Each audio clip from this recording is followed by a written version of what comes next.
बहुत बहुत नमस्कार दोस्तों। आपका दोस्त यश सिंह बोल रहा हूँ। आशा करता हूँ दोस्तों आप सभी बहुत अच्छे होंगे। आज तो बहुत विशेष टॉपिक है जिसके ऊपर हम आपसे बात कर रहे हैं दोस्तों। आपको पता ही है जैसे कि राहुल गांधी जो काफ़ी बड़े ऑपोजिशन लीडर हैं भारतवर्ष में, उनको न सिर्फ 2 साल की सज़ा सुनाई गई है और जो 1 महीने के लिए बेल पर हैं, बल्कि उनकी पार्लियामेंट की जो सदस्यता है वो भी समाप्त कर दी गई है, यानी कि पार्लियामेंट से भी उन्हें निष्कासित कर दिया गया है दोस्तों। ठीक है, तो आपको तो पता ही होगा कि ये किस विषय पे ये सब कार्रवाइयाँ हुई हैं। ये मैं फिर रिपीट कर देता हूँ कि कोलार में एक भाषण दे रहे थे राहुल गांधी जी। तो उस भाषण के दौरान उन्होंने ये कहा था कि ये जितने भी चोर हैं होते हैं उनका सबका ये सरनेम जो है मोदी क्यों है। और उन्होंने नाम भी लिया था कि ललित मोदी मोदी है और फिर नीरव मोदी मोदी है। हाँ, और ऐसे करके उन्होंने पूछा था कि भाई ये जो भी चोर होते हैं जो भारत का पैसा चुरा के भाग जाते हैं तो इनका सरनेम मोदी क्यों है। उन्होंने ये बात कहते हुए ऐसे पूछा था। तो इस विषय पे जो है उनके ऊपर में मानहानि का दावा किया मोदी नाम के किसी एमएलए ने गुजरात के। अब दोस्तों देखिए, इसके कानूनी बात पर आते हैं कि पहली बात तो ये है कि कानून के हिसाब से जिस भी व्यक्ति के नाम पर अगर कोई व्यक्ति टिप्पणी करता है तो उन व्यक्तियों को खुद जाके जो है कोर्ट में एप्लीकेशन करनी होती है कि भाई मेरे नाम से ऐसे ऐसे किसी ने गलत कहा है और मेरी जो है उसमें इमेज खराब हुई है, तो ये डिफेमेशन का केस कर सकता है वो खुद व्यक्ति आके। तो वो जो जिन 2 व्यक्तियों का नाम लिया गया था राहुल गांधी जी के द्वारा, वो 2 व्यक्ति तो आए नहीं डिफेमेशन केस करने के लिए, क्योंकि वो दोनों ही तो भगोड़े हैं, ललित मोदी और नीरव मोदी। वो तो अगर डिफेमेशन का केस करने भारत आएंगे तो वो तो सबसे पहले पकड़ लिए जाएंगे। तो वो तो दोनों आए हैं नहीं है। और प्रधानमंत्री मोदी जी का भी नाम लिया था कि भाई ये जो मोदी लोग हैं ये इन प्रधानमंत्री जी से कनेक्टेड हैं ऐसे करके। तो प्रधानमंत्री मोदी ने भी तो इसके ऊपर में कुछ केस किया नहीं है राहुल गांधी पर। ठीक है, तो जो डायरेक्टली जो संबंधित लोग हैं उन्होंने किसी ने केस किया नहीं, तो पहले तो वैसे ही ये केस जो है डिफेमेशन का माना नहीं जा सकता। और जिस व्यक्ति ने केस किया है, ठीक है, उसके वो कहता है कि भाई वो पूरे के पूरे मोदी समाज का जो है नाम खराब कर दिया राहुल गांधी जी ने और वो बहुत आहत फील करते हैं। तो मोदी जो है उन सबकी तरफ से ही केस कर रहे राहुल गांधी जी पर। ठीक है, तो उस व्यक्ति को जो है वो प्रूव करना पड़ेगा कि वो क्या पूरे मोदी सरनेम को रिप्रेजेंट करता है भारत के, क्योंकि मोदी नाम का कोई समाज तो होता नहीं है, मोदी तो सरनेम है। तो वो भी व्यक्ति जो है वो तो प्रूव कर सकेगा नहीं, क्योंकि ये तो पॉसिबल ही नहीं है कि पूरे भारतवर्ष के या पूरे विश्व में जो मोदी जितने भी मोदी सरनेम के लोग हैं उनको वो रिप्रेजेंट कर रहे हैं, तो वो भी पॉसिबल नहीं है।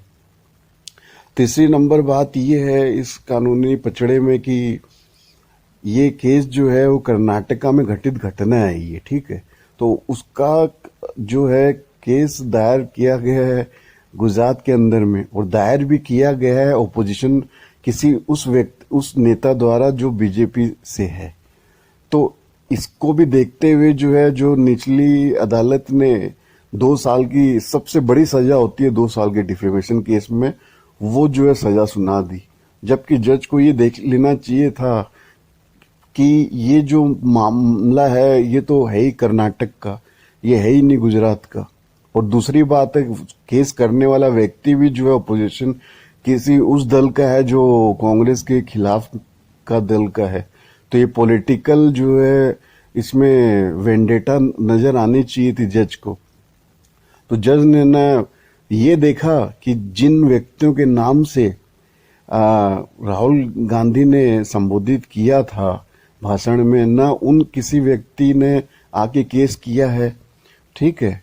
और न ये जो मसला है, ये भाषण जो है गुजरात में दिया गया था, ठीक है। और न जो है वो जो व्यक्ति केस कर रहा है वो पूरे मोदी सरनेम को रिप्रेजेंट कर सकता है, ठीक है।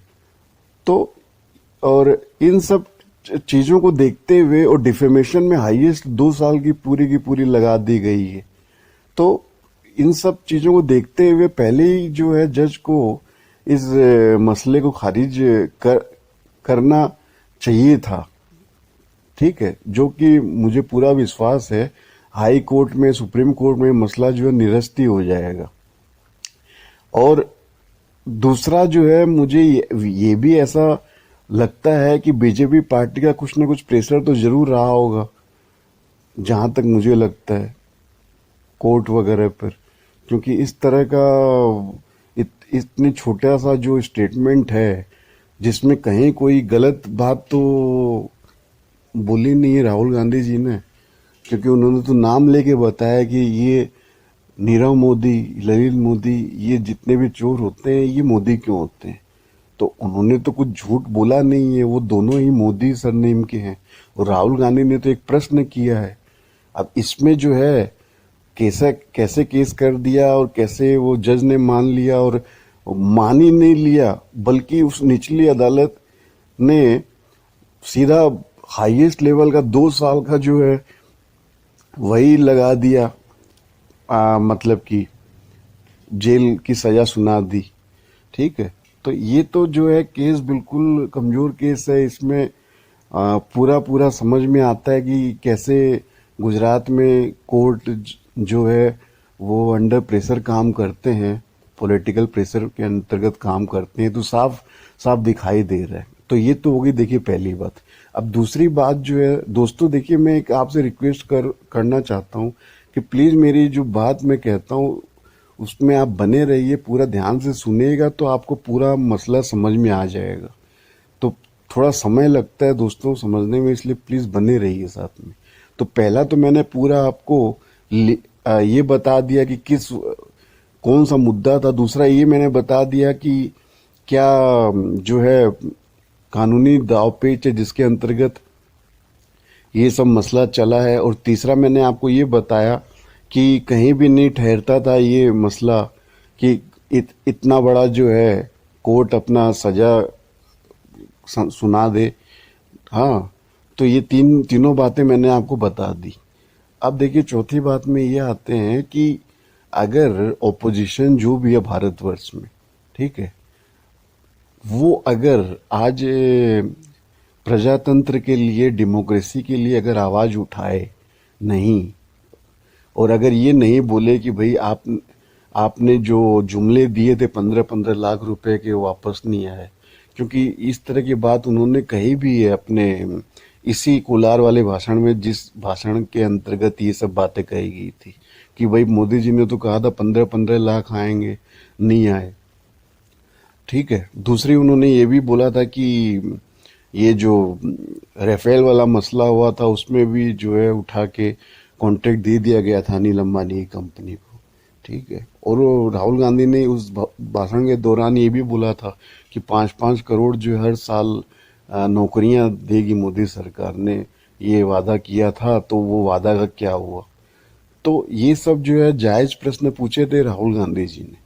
अब आप ये देख लीजिए कि जितना राहुल गांधी का ये देश है उतना तो आपका भी है, मेरा भी है, सबका ही है, सभी का ये देश है, ठीक है।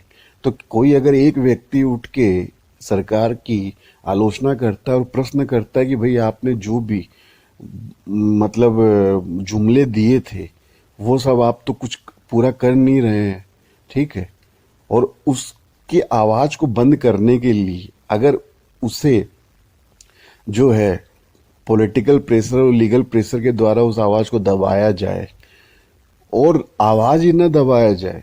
एक एमपी जो होता है वो एक जनता का पूरा सपोर्ट वोट पाकर एक उस जनता को रिप्रेजेंट करता है भारत की पार्लियामेंट में, ठीक है। तो उस एमपी को वहां से निष्कासित करने का मतलब है कि भारत की जनता, जिस बेचारी जनता ने उसको वोट देकर वहां पे एमपी के हिसाब से भेजा है, उस पूरी जनता का वोट को निरस्त कर देना, ठीक है। आप गहराई में सोचिएगा बात। तो क्या ये सब क्या क्या अच्छी बात हो रही है भारतवर्ष में? आप खुद सोचिएगा कि ये क्या अच्छी बात हो रही है भारतवर्ष में, ठीक है। और दूसरी मैं ये बात बोल रहा हूं कि अगर कोई लीडर जो हैं, ओपोजिशन लीडर जो हैं राहुल गांधी के जैसे, वो अगर आपकी आवाज को उठा रहे हैं, ठीक है, और उनको दबाया जा रहा है, क्योंकि राहुल गांधी ने तो जब कोरोना में जो है बराबर ऑक्सीजन की सप्लाई और कोरोना का मैनेजमेंट मिसमैनेजमेंट हुआ था, फिर कितने लोग मारे गए उस पर भी आवाज उठाई। और उसके बाद में आपका डिमोनेटाइजेशन, नोटबंदी हुई, उसके ऊपर भी उन्होंने आवाज उठाई थी, क्योंकि डिमोनेटाइजेशन तो गलत ही हुई थी भारत में, जो आज तक जो भारत संभल नहीं पाया, उसकी वजह से कितने स्मॉल और मीडियम सेक्टर की कंपनियां, इंडस्ट्री सब बंद हो गई थी, ठीक है। और उसके बाद में गलत जीएसटी इम्प्लीमेंट हुई भारत में, जो आज तक कई लेवल के जीएसटी हैं और इतना हाई लेवल का टैक्स है। फिर उन्होंने ये मसला उठाया कि इतना विश्व बाजार में तेल का दाम इतना कम होते हुए भी भारत में हमेशा से जो है मोदी सरकार इतना हाई टैक्स वसूल रही है। जब भाव जीरो हो गया था सीरिया के युद्ध के दौरान, उस टाइम में बगैर पैसा का जो तेल है उसको भी 85-86 रुपए में बेचा गया था, तो उसके लिए भी आवाज उठाई थी। तो दोस्तों बात यह है कि अगर कोई भी व्यक्ति, भारत आपका भी उतना ही है जितना उस व्यक्ति का है, तो कोई आवाज उठा रहा है वो व्यक्ति, तो आपको उसका सपोर्ट बनना चाहिए कि नहीं बनना चाहिए, वो खुद आप सोचिए। क्योंकि आज जो आदमी आवाज उठा रहा है, अगर उसकी आवाज को इस तरीके से पॉलिटिकल और लीगल सिस्टम के झूठे सच्चे तरीके से अगर दबा दिया जाए, ठीक है, जिस जनता ने उसको भेजा है, उस जनता के भेजने के बावजूद उसको पार्लियामेंट से निरस्त कर दिया जाए, और बल्कि उसको जेल तक का रास्ता दिखाने की कोशिश की जाए सरकार के द्वारा कि भाई तुम इतना प्रश्न क्यों कर रहे हो, जेल जाओ, ठीक है। और उस व्यक्ति ने जब अडानी का मसला भी इतना जोर शोर से उठाया, जो भारतवर्ष में किसी ने भी इतना जोर शोर से उठाया नहीं। हाँ, एक दो और लोगों ने भी उठाया, जैसे संजय सिंह आम आदमी पार्टी के, उन्होंने उठाया, महुआ मित्रा ने उठाया जो टीएमसी की एमपी हैं, तो 2-3-4 लोगों ने उठाया। तो क्या आप ये सोचते हैं कि नहीं सोचते हैं, मेरा ये प्रश्न रहेगा कि जो भी लोग आवाज उठाते हैं आपके लिए, भारत के समाज के लिए, भारत के लोगों के लिए, और अगर इसी तरह उनकी आवाज को दबाया जाएगा, तो क्या आपका फर्ज बनता है क्या कि नहीं बनता है कि उन लोगों को सपोर्ट करना, उन लीडर्स को जो आपका मसला उठा रहे हैं? क्या आपका ये फर्ज बनता है कि नहीं बनता है कि उनको आप सपोर्ट करें? तो ये सब विचार करने की चीजें हैं दोस्तों, जो आपको खुद को सोचना पड़ेगा। क्यों कि अगर आप ये सोचते हैं कि भाई किसी भी लीडर के ऊपर में इस तरह का हो रहा है तो ये तो पॉलिटिक्स है, नहीं। अब मैं आपको ये क्लियर कर देना चाहता हूँ कि इसको पॉलिटिक्स नहीं कहते हैं, ठीक है। ये पॉलिटिक्स नहीं है। पॉलिटिक्स जो होती है वो उस लेवल तक की होती है कि कोई भी पॉलिटिकल पार्टी ये बोले कि भाई हम ये चुनाव के पहले बोले कि हम इस तरीके से जो है इस राज्य का या पूरे भारत देश का इस तरीके से फायदा कर सकते हैं, इस तरह के हम पॉलिसी लेकर आएंगे, इस तरह से लोगों का फायदा होगा, देश का फायदा होगा। और दूसरी जो पार्टी है वो बताए, बोले अपने भाषणों में कि भाई इस तरीके से हम पॉलिसी लेके आएंगे, ये हमारा चुनावी मुद्दा रहेगा और हम ऐसे ऐसे फायदा कर सकते हैं। फिर जनता जो है तोल मोल करे कि भाई ये जो पॉलिटिकल पार्टी कह रही है या ये पॉलिटिकल पार्टी कह रही है अपना ये पॉलिसी है इनके पास में, तो कौन सी पार्टी से हमें लगता है कि जो ज़्यादा फायदा हो सकता है हमारे देश का, हमारे समाज का, हमारे काम धंधा अर्थव्यवस्था वगैरह जो भी है सबका। तो वो तो होती है पॉलिटिक्स दोस्तों। अभी जो है एक इसे पॉलिटिक्स नहीं कहा जाता है दोस्तों, इसे कहा जाता है तानाशाही। तानाशाही में क्या होता है कि कोर्ट और जो सरकारी जो सिस्टम है उसको पूरा का पूरा अपने दबाव में लाके जो सरकार होती है वो अपने हिसाब से फैसला करवाती है, ठीक है, और सरकारी तंत्र को यूज करके उन आवाजों को दबाती है जो आवाज उनसे प्रश्न करते हैं, जो आवाज जनता के लिए उस सरकार से प्रश्न करते हैं। तो उसे कहा जाता है तानाशाही। अब आप सोच रहे होंगे कि भाई ये तो पॉलिटिक्स है, तो आपको समझ में आ गया होगा कि ये पॉलिटिक्स नहीं, ये तानाशाही है। और आप अगर ये भी सोच रहे होंगे कि ये तो भाई राहुल गांधी है, ये सब पॉलिटिकल मसला है, इससे मुझे तो कुछ फर्क नहीं पड़ने वाला, तो आपको एक बात बता देता हूँ, जो रूस है, चीन है, ये सब देशों में भी पहले जनता को यही समझ में आती थी बातें कि भाई ये तो पॉलिटिकल जो पार्टियां हैं, पॉलिटिकल लोगों की लड़ाई है, इसमें जनता को क्या फर्क पड़ता है। लेकिन जब वहां तानाशाह सरकारें हो गई रूस में, चीन में, वहां की जनता से आप जाकर पूछिए, वहां किसी को भी आवाज उठाने की इजाजत नहीं है। वहां फ्री मीडिया नहीं है जहां पे सरकार की गलतियों को दिखाया जा सके, ठीक है। उस तरह का माहौल तो भारत में भी बन ही चुका है कि पूरी की पूरी मीडिया जो है वो सरकार की सिर्फ उपलब्धियों को, झूठी उपलब्धियों को, जो है भी नहीं, उसे जो है दिखाती है, या जाति पाति के मसले को, धर्म के मसलों को उठाती है, या झूठ मूठ के प्रोपेगेंडा मशीन बनी हुई है, ठीक है, आपकी सरकार की। असली मुद्दे तो उठाए नहीं जा रहे हैं। तो कुछ कुछ प्रतिबिंब तो आपको रूस का और चीन का दिखाई देने लग गया भारत में। अब आप सोचते हैं कि तो पॉलिटिकल लोगों को दबाया जाएगा, हमें क्या फर्क पड़ता, हम तो आम नागरिक हैं। तो वहां के भी आम नागरिकों ने ऐसा ही सोचा था। तो उन्हें जब आज बिल्कुल से बिल्कुल वहां तो आवाज ऐसी दब जाती है कि पता भी नहीं लगता। मैं आपको सच बता रहा हूं कि जो व्यक्ति आवाज उठाता था वो गायब कहाँ हो गया, ठीक है, वो गायब कहाँ हो गया।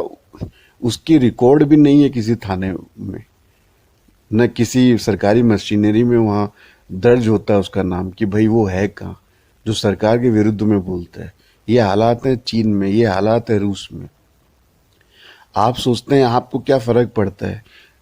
ये तानाशाह सरकार जब रह जाती हैं, ठीक है, तो आपको जिस दिन समझ में नहीं आएगी सरकार की बात, और जिस दिन आप भी जरा भी आवाज उठाएंगे, तो दोस्तों आपको बहुत बुरा लगेगा ये सुनकर। लेकिन मैं आपको सच कह रहा हूं कि आप भी कहाँ गायब हो जाओगे, आप कहाँ गायब करवा दिए जाएंगे, ठीक है, कि आपके परिवार को भी पता नहीं लगेगा, न कोई मीडिया में खबर आएगी, न लोकल आपके पुलिस थाने और पुलिस जो प्रक्रिया उसके अंदर कहीं नामजद होगा आपका, ठीक है, न बात कोर्ट तक जाएगी, न कोई वकील होगा, न मुजरिम होगा, न कोई सिस्टम होगा, ठीक है।